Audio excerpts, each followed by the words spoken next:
Hello. Vishwakarma engineering drawing classes Bhilai Nagar Durg में आप सभी का स्वागत है। Engineering graphics class 12 based on CBSE syllabus का वीडियो आपके सामने प्रस्तुत है। Engineering graphics class 12 CBSE optional subject में टोटल 6 चैप्टर थ्योरी के और एक प्रैक्टिकल्स है। Chapter 1 isometric projection, chapter 2 drawing of machine part, chapter 3 bearings, chapter 4 rod joint, chapter 5 tie rod and pipe joint, chapter 6 shaft coupling and practicals. Chapter 1 isometric projections का video हम आपके सामने प्रस्तुत करते हैं।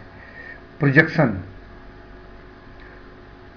व्यू ऑफ एन ऑब्जेक्ट, किसी object का जो व्यू है उसे ही हम प्रोजेक्शन कहते हैं। ये दो तरह के होते हैं, पहला पर्सपेक्टिव प्रोजेक्शन, दूसरा पैरेलल प्रोजेक्शंस। प्रोजेक्शंस को हम दो तरह से बांटकर उनकी भी किस तरह टाइप्स कितने होते हैं उसके बारे में हम आपको यहाँ बताते हैं। मेनली 2 टाइप्स प्रोजेक्शन होते हैं, पर्सपेक्टिव और पैरेलल। उनसे पर्सपेक्टिव प्रोजेक्शन भी 2 तरह के होते हैं, लीनियर प्रोजेक्शन और एरियल प्रोजेक्शन। लीनियर प्रोजेक्शन 3 तरह के होते हैं, 1 point projection, 2 point projection, 3 point projections. और पैरेलल प्रोजेक्शंस में oblique projections and orthographical projections. Orthographical projection में एक्सोनोमेट्रिक प्रोजेक्शन में isometric projection, dimetric projection, trimetric projection होते हैं। और ऑर्थोग्राफिकल प्रोजेक्शन में मल्टी व्यू प्रोजेक्शंस होते हैं, first angle projection and third angle projections होते हैं। फर्स्ट एंगल प्रोजेक्शन और थर्ड एंगल प्रोजेक्शन के लिए हम जो सिंबल यूज करते हैं उसको हमने दिखाया। फर्स्ट एंगल प्रोजेक्शन के लिए हम इस तरह का सिंबल यूज करते हैं और थर्ड एंगल प्रोजेक्शन के लिए हम इस तरह का सिंबल यूज करते हैं।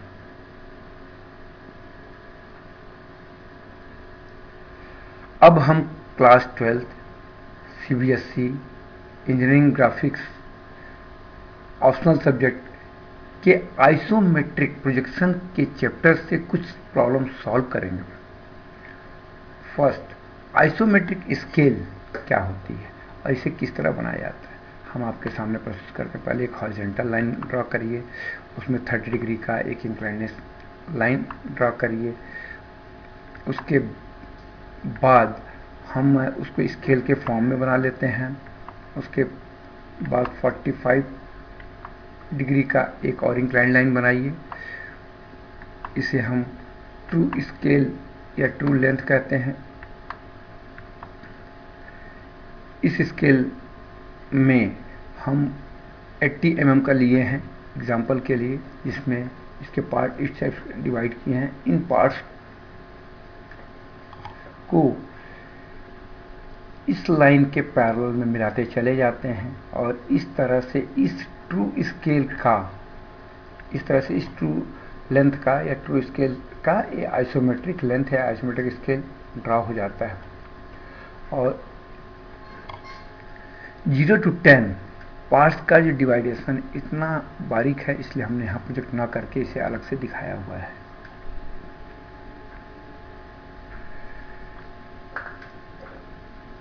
आइसोमेट्रिक प्रोजेक्शंस ऑफ सॉलिड को हमने 2 ग्रुप में बांटा है।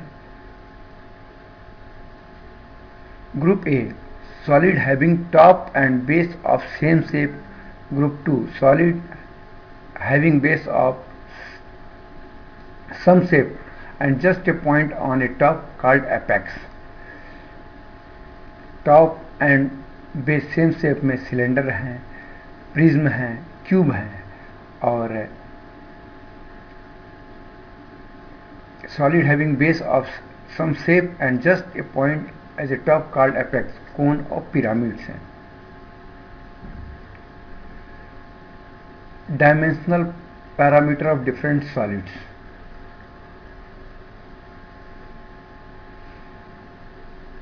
स्क्वायर प्रिज्म में ये स्क्वायर रहता है और ये हाइट रहती है, जिसको हम लोग फेस बोलते हैं, इसको लॉन्गर एज बोलते हैं, इसको हम कॉर्नर ऑफ बेस बोलते हैं, इसको बेस बोलते हैं, इसको टॉप बोलते हैं। स्क्वायर पिरामिड इसको एपेक्स बोलते हैं, इसको स्लैंट एज बोलते हैं, इसको बेस बोलते हैं, ट्रायंगुलर फेस बोलते हैं, इसको कॉर्नर ऑफ बेस बोलते हैं, और एज ऑफ बेस है। सिलेंडर में एक बॉटम, एक टॉप, और ये जनरेटर्स हैं इसके। कोन में भी ये जनरेटर्स हैं, ये इसका बेस है। अब हम आइसोमेट्रिक प्रोजेक्शन में किसी सॉलिड की पोजीशन किस तरह से रखें जिससे हमें उसे बनाने में आसान होगा। एक हेक्सागोनल प्रिज्म है, इसे ऑब्जर्वर इधर से अगर देखेगा तो इसका फ्रंट व्यू वर्टिकल प्लेन में आएगा और टॉप व्यू हॉरिजॉन्टल प्लेन में आएगा। इसको हम ड्रॉ करने के लिए हम एक हॉरिजॉन्टल लाइन खींचेंगे, इसमें एक इंक्लाइन 30 बनाएंगे, इस पर हमारी हॉरिजॉन्टल लाइन्स आ जाएंगी, इधर इंक्लाइन 30 बनाएंगे, इधर भी हॉरिजॉन्टल आएंगे, और ये वर्टिकल उसके हाइट्स आ जाएंगे। ऑब्जर्वर ये डिपेंड करता है कि हम किधर से देख रहे हैं। अगर हमें ऑब्जर्वर हम इस तरफ रखेंगे तो हमारा वर्टिकल प्लेन ये इस तरह से बनेगा, और ऑब्जर्वर इधर रखेंगे तो पीपी पर हमारा वर्टिकल प्लेन बनेगा। सबसे पहले हम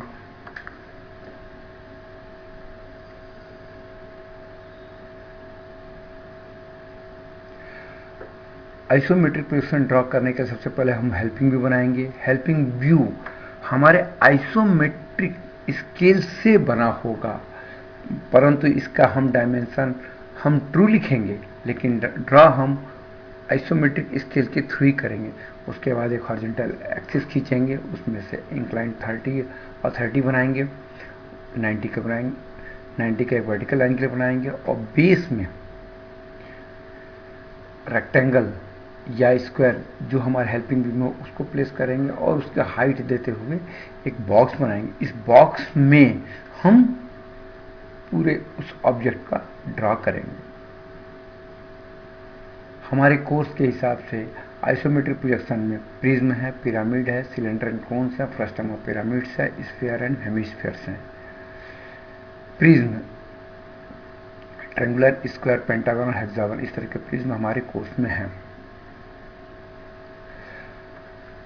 हम first problem CBSE books engineering graphics optional subject से कर रहे हैं। क्वेश्चन 1, ये hexagonal prism of base side 30 mm and height of 70 mm resting on its base on HP with two of its base side parallel to BP।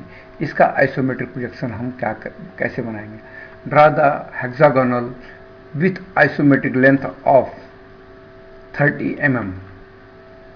पहले हमने hexagonal बना लिया, उसके बाद 30 में आइसो लेंथ लिया, बट हम लिखेंगे 30।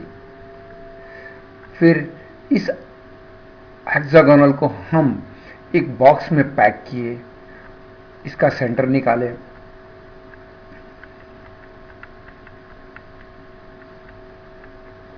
और इसे हम हेल्पिंग व्यू बोलते हैं। उसके बाद इसको किस तरह से प्लेस करेंगे हम, उसके डायरेक्शंस हमने यहां शो किए। अब इस हेल्पिंग व्यू के सहायता से, हम इस डायरेक्शन के सहायता से हम सर्वप्रथम एक बॉक्स बनाएंगे। इस बॉक्स में हम सेंटर निकालेंगे। सेंटर निकालने के बाद इस बॉक्स में हम उस हेक्सागोनल को जो हेल्पिंग व्यू बनाए हैं बॉटम एंड टॉप फेस पर मिला बनाएंगे एवं उसके हाइट को आपस में जोड़ेंगे। इस तरह से हम देखते हैं कि हमारा हेक्सागोनल का आइसोमेट्रिक प्रोजेक्शन कंप्लीट हुआ। यहाँ बताना आवश्यक होगा कि इस हेक्सागोनल में साइड हम आइसो 30 ही लेंगे, यानी आइसोमेट्रिक स्केल से मेजर करेंगे, परंतु हमेशा यहाँ ट्रू लेंथ 30 ही लिखा करेंगे। इस तरह से यह isometric projection of hexagonal prism complete हुआ। Next problem, a hexagonal prism of base side 30 mm, height of 70 mm resting on its face on HP with two of its bases are parallel to BP then the isometric projection will be drawn as under.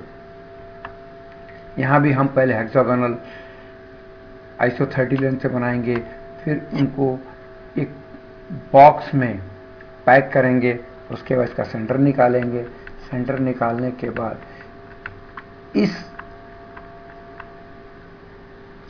Hexagonal जो drawing है, इसको हम लोग helping भी बोलते हैं। इसकी अब पोजीशन तय करने के लिए हम स्केच ड्रॉ करेंगे।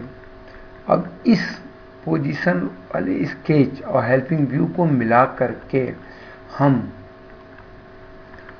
बॉक्स बनाएंगे। इस बॉक्स में हम सेंटर निकालकर हेल्पिंग व्यू की जो स्केच है या ड्राइंग है उसको हम इसमें प्लेस करते हैं। देखिए इस तरह से हमने उसको बॉक्स बनाकर हेल्पिंग व्यू को की सहायता से हमने हेक्सागोनल को प्लेस किया। इस तरह से हमारा आइसोमेट्रिक प्रोजेक्शन कंप्लीट हुआ। Third problem, draw the isometric projection of equilateral triangle of prism of 50 mm base side and 75 mm axis resting on its base in HP with one of its edge parallel to the VP in front। यहाँ भी हम पहले triangular equilateral triangle बनाएंगे, उसको box method के through pack कर उसका centre निकालेंगे, इसे हम हेल्पिंग भी बोलते हैं। उसके बाद इसकी पोजीशन निकाल कर उस पोजीशन के आधार पर इसको बॉक्स बनाएंगे। इस बॉक्स में सेंटर को लोकेट करेंगे। उसके बाद हेल्पिंग व्यू के ट्रायंगुलर फिगर को हम इसमें इस तरह से ड्रॉ करेंगे, यानी ये जो हमारा बेस लाइन है ये इधर बन जाएगा, ये एपेक्स पोजीशन है जो यहाँ आ जाएगा, और सेम यही ट्रायंगल ये इस तरह से यहाँ पर प्लेस हो जाएगा। इस तरह से इक्विलेटरल ट्रायंगल का आइसोमेट्रिक प्रोजेक्शन कंप्लीट हुआ। Next, an equilateral triangle of prism of 50 mm base side and 70 mm long resting on one of its face on HP with axis of its perpendicular to VP, draw its isometric projection। First of all हम वही equilateral triangle draw करेंगे, उसको box में pack करेंगे, उसके centre निकालेंगे। Centre निकालने के बाद इसे ही हम हेल्पिंग व्यू बोलते हैं या हेल्पिंग फिगर बोलते हैं। इसकी सहायता से हम बॉक्स बनाएंगे। बॉक्स में हम इस इक्विलेटरल ट्रायंगल को स्टेप बाय स्टेप पैक करेंगे। और देखिए ये एपेक्स पॉइंट ये है और ये पॉइंट ये है। इस तरह से इसको हम पैक किए और हमारा ये आइसोमेट्रिक प्रोजेक्शन कंप्लीट हुआ। Next, draw the isometric projection of pentagonal prism of 30 mm base side and 65 mm of axis। The axis of prism is perpendicular to HP and one of its base edge is perpendicular to the VP। यहाँ भी हम pentagonal prism का पहले बनाकर उसको box में pack करेंगे, centre निकालेंगे। इस तरह से हमारा ये हेल्पिंग फिगर कंप्लीट हुआ। इस हेल्पिंग फिगर की सहायता से हम बॉक्स तैयार करेंगे। इस बॉक्स में हम उस पेंटागोनल को प्लेस करेंगे। इस बॉक्स को बनाने की सहायता से बनाने के लिए को ही हम बॉक्स मेथड बोलते हैं। इसमें अभी आप पेंटागोनल प्रिज्म हम प्लेस करते हैं। जो सेंटर हमने यहाँ निकाला था उसी सेंटर को हम यहाँ प्लेस किए। इसके एक्सिस के आधार पर इस पेंटागन हमने ऊपर प्लेस किया और ये एपेक्स पॉइंट है, ये एपेक्स पॉइंट मिलाया और ये जो हॉरिजॉन्टल लाइन है जितना डिस्टेंस है उतना डिस्टेंस हमने यहाँ ड्रॉ किया। इस तरह से इसके बेस में भी हम ड्रॉ किया और इस तरह हमारा ये आइसोमेट्रिक प्रोजेक्शन कंप्लीट हुआ। नेक्स्ट, ये pentagonal prism of base side of 25 mm and axis length of 55 mm is resting on its face with its axis parallel to the both HP and BP, draw its isometric projection। यहाँ भी हम वो pentagonal prism बनाएंगे, इसका centre निकालेंगे, इसको box से pack करेंगे और इस तरह से हमारा यह हेल्पिंग फिगर कंप्लीट हुआ। इस हेल्पिंग फिगर की सहायता से हम पहले बॉक्स बनाएंगे। इस बॉक्स का हम सेंटर निकालेंगे। यहाँ बता देने योग्य बात है कि ये जो लेंथ मिला हमें इस पेंटागोनल प्रिज्म का, इसी लेंथ को हम यहाँ प्लेस करते हैं और टोटल इसकी जो लेंथ दी हुई है 55, वो लेंथ हम इस तरह से लेते हैं। इस तरह से आगे हम देखते हैं इस पेंटागोनल प्रिज्म के हेल्पिंग फिगर से जो हमें बॉक्स मिला, उस बॉक्स का हम सेंटर निकाले। सेंटर निकालने के बाद पेंटागन को इस तरह से इसमें प्लेस किए और इस तरह से आइसो